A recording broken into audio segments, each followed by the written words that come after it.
So just as we thought we were done with email scandals, Donald Trump Jr. releases a series of emails between himself and a Rob Goldstone.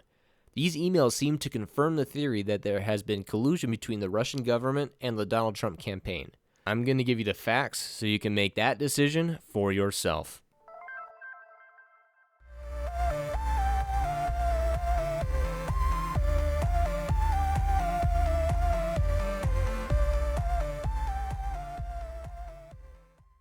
So let's start with the actual contents of the email itself.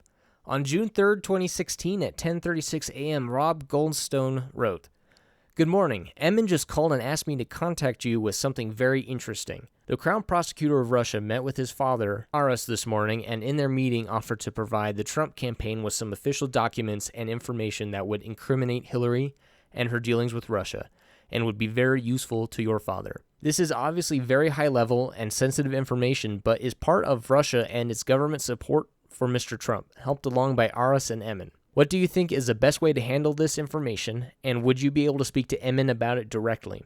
I can also send this info to your father via Rona, but it is ultra sensitive, so wanted to send to you first. Best, Rob Goldstone." Now let's examine the people mentioned within the email.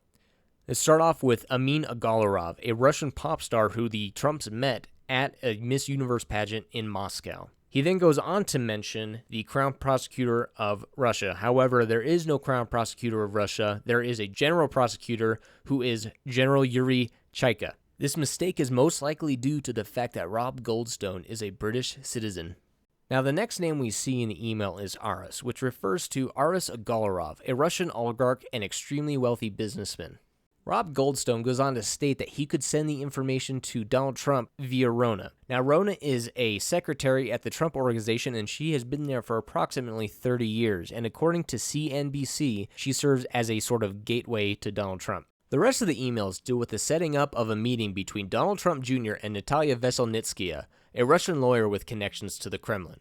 Eventually, when they were able to get the meeting set up, Donald Trump Jr. was joined by Paul Manafort, a Trump campaign aide, and Jared Kushner, Donald Trump's son-in-law. They were also joined by a Renat Akhmetshin, a Russian-American lobbyist and Soviet military veteran who has also stated that he was present at the meeting. According to Donald Trump Jr., during the meeting, no actual discussion of the Hillary Clinton blackmail took place. Instead, Natalia decided to focus on the Russian adoption policy in which Russians have denied Americans adopting Russian children due to the Magnitsky Act. The Magnitsky Act was intended to punish Russian officials who were believed to be responsible for the death of a Sergei Magnitsky, a Russian lawyer and auditor who died in prison after alleging that there had been a large-scale theft from the Russian state by the Russian oligarchs. After the release of the emails by Donald Trump Jr., there has been disagreements as to the legality of the actions taken by him. According to Democrats such as Representative Grace Meng, it is against the law for a person to accept any contribution from foreign national in connection with the American election.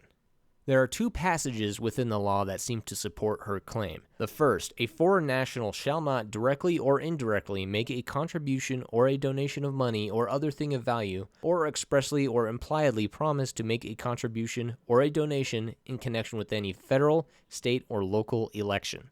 The second, no person shall knowingly solicit, accept, or receive from a foreign national any contribution or donation prohibited by this law. So that's going to be it for this fact video. If you liked what you saw, please hit that like button. If you feel like I missed something, or if you just want to comment on the situation, go ahead and comment down below. And if you'd like to see more videos like this, I'm also going to be doing opinion videos. Just go ahead and subscribe, and I'll see you guys next time.